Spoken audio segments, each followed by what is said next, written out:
سلام علیکم، امیدوارم که حالتون خوب باشه. بالاخره من اومدم بگم که در حال حاضر تو روتین پوستی من چه چیزایی وجود داره، مخصوصا خریدایی که جدیدن کردم. اولیش یه دونه اسپری آب اونه که از محصولات مورد علاقه من. این اسپری آب اصلا که کاری یه ذره اصلا نمشکل نداره. خیلی میگن اینا واقعا کار خاصی نمیکنن، چیز خاصی توشون ندارن، ولی واقعا کار میکنن. وقتی که پوست خیلی ملتهبه بعد آفتاب سوختگی، برای سوختگی پای بچه، حتی به نظرم برای جوشای خیلی ملتهب قرمز التهابی و فلان و اینا هم موثرن و میتونن کمک کنن که التهاب پوست رو بخوابونن. من برای آبرسانی خریدم، برای اینکه میخوام دیگه بترکونم با آبرسانی پوستمو و الانم چون دیگه داریم تابستون داره تموم میشه، داریم وارد پاییز میشیم و فصل تایمیه که یه دفعه پوست خیلی سردرگم میشه و اینا. من میخوام با آبرسانی و رطوبت رسانی یه سری جلوی خیلی از مشکلاتش رو بگیرم، چون به این نتیجه رسیدم کلا آبرسانی و رطوبت رسانی مهمترین کاریه که میتونیم برای پوستمون انجام بدیم. محصول بعدی تونر کلینانس اونه. این تونر یه تونر ضد جوشه که برق پوست رو میگیره. من این تونر رو قبلا هم داشتم، خیلی سال پیش تو ایران داشتم، خیلی راضی بودم ازش، اما نباید هر روز بزنم چون اگه هر روز استفاده کنم پوستم خشک میشه. البته الان دارم هر روز میزنم، همین که این جوشا و لکه‌هایی که زیر تشکیل شده و اینا خیلی اعصابم خورد کرده، میخوام اینا یه ذره سریعتر کمرنگ‌تر بشن. همین که تابستون هوا شرجیه و میطلبه، مشکلی پیش نمیاد از نظر اینکه بگم مثلا پوستم خیلی خشک میشه و اینها. محصول دیگه ای که از اون گرفتم مرطوب کننده لایت مخصوص پوستای چربشه که حاوی ضد آفتاب UV در واقع SPF 30 داره. اینو به عنوان ضد آفتاب روز گرفتم و وقتی که تو خونم، وقتی که میخوام برم بیرون دوباره روی این ضد آفتاب میزنم، اینجوری محافظت ضد آفتابیم رو بیشتر میکنم. بافتش رو بخوام بهتون نشون بدم، یک چنین بافتی داره، یه بافت کاملا کرمی داره، فلوئید مثلا نیست، اما روی پوست من حس خوبی دارم باهاش. یعنی به نظر من این مقدار چربی رو محصولات باید داشته باشن و پوست ما بهش احتیاج داره. بعد از این میریم سر وقت کلینانس کومدومد که یه محصول ضد جوش و ضد لکه. روش نوشته که SOS برای جوشایی که زده میشه. من البته به کل این منطقه میزنم، یعنی یه مقدارش برمیدارم، همینجور که پوستم از محصول قبلی مرطوبه میزنم اول هم عمده‌ش رو توی این قسمت که این قسمتی که در واقع جوش و جای جوش داره رو بپوشونه، بعد دیگه اضافه های انگشت که رو انگشتم مونده رو میزنم به بقیه جاهای صورتم. تکسچرش این 2 تا سایز داره، این 15 میلشه، 30 میلش هم تو بازار موجوده.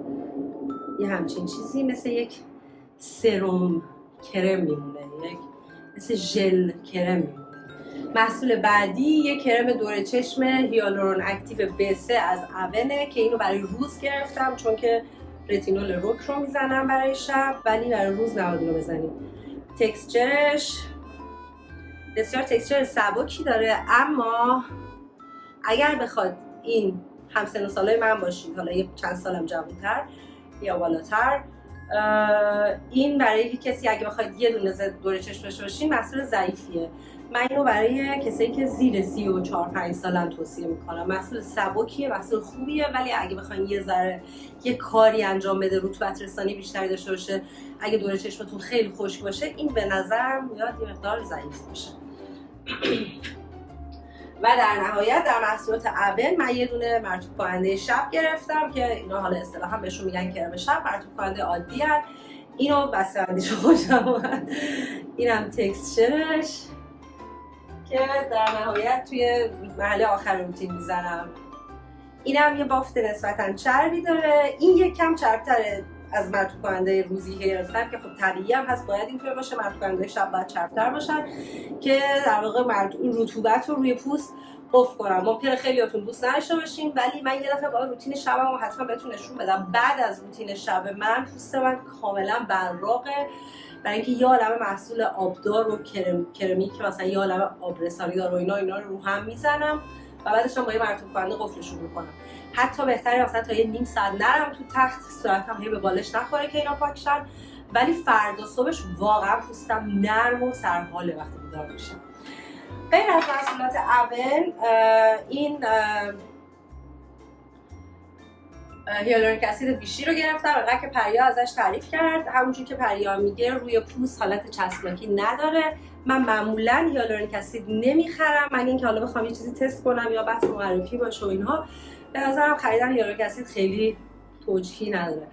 ولی این محصول جالبیه. حالا من برای اینکه میخوام بحث رتینول و ترتینوئین رو بیشتر ادامه بدم باهاتون، اینو گرفتم که اگه کسی مثلا هیالورونیک اسید داره بهش بتونم بگم چجوری توی روتینش بگنجونه. علاوه بر اون یه دونه نیاسینامید خریدم، با وجود اینکه من معتقدم که نیاسینامید مقدارش همونقدر که توی کرمای مرطوب کننده هست کافیه و نیاز نیست ما بریم سرم نیاسینامید 10% نیاسینامید 10% بگیریم. اما به چند دلیل این کارو کردم. یکی اینکه دوباره میخوام توی این روتین که درباره ترتینوئین و رتینول و اینا صحبت میکنم نیاسینامید رو بیشتر توضیح بدم و گفتم بعد نیست که داشته باشمش. و دوم اینکه میخواستم یه بار دیگه استفاده کنم از نیاسینامید، تکلیف خودم رو با این مسئله مشخص کنم که آیا برای پوستی مثل پوست من، شرایط پوستی من سالیسیلیک اسید واجب تره یا نیاسینامید. نیاسینامید 10% لاروش، بافتش کرمیه، سرم رقیقه، در واقع سرم کرمی. ببینید چه شکلیه.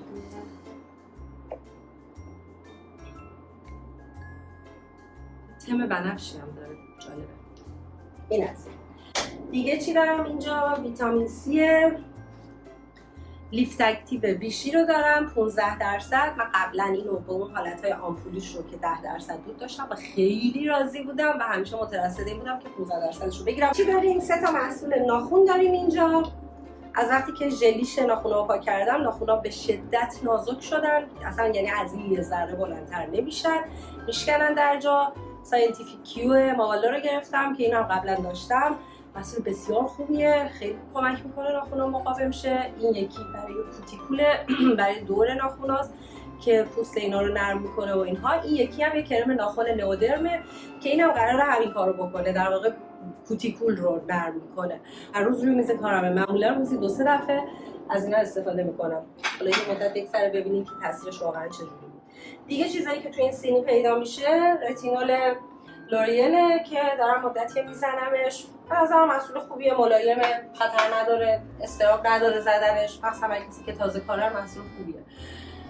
سدافتاب لاروش-پوزای فلوید اینویزیبلشه، محصول خیلی خوبیه مخصوصا برای تابستون و اینها، ولی من شخصا فکر میکنم حتی برای من شاید برای زمستون بهتر باشه، ولی نمیدونم. نه برای تابستون خوبه، ولی من اگه قرار باشه بین این و ضد براقی لاروش-پوزای یکی انتخاب کنم، انتخابم لاروش-پوزای ضد براقیه، چون خیلی تکسچرش خوبه، اصلا محصول خیلی خوب و راحتیه. دیگه چیزی اینجا نیست. همین دور چشم رتینول روکی که تو روتین شبمه و وازلینه که همیشه به لبام میزنم و مام اولد اسپایسه که یه مام مردونه است، ولی من علیرغم اینکه اهل زدن عطر و مام مردونه نیستم از این جدا نمیشم و اینکه حقیقتا 36 ساعت شما رو میتونه حفظ کنه از بوی بد و عرق و همه این چیزا، و مثلا الان که استانبول این شکلی شرجیه و ایناست. مرسی که این ویدیو رو دیدید. فعلا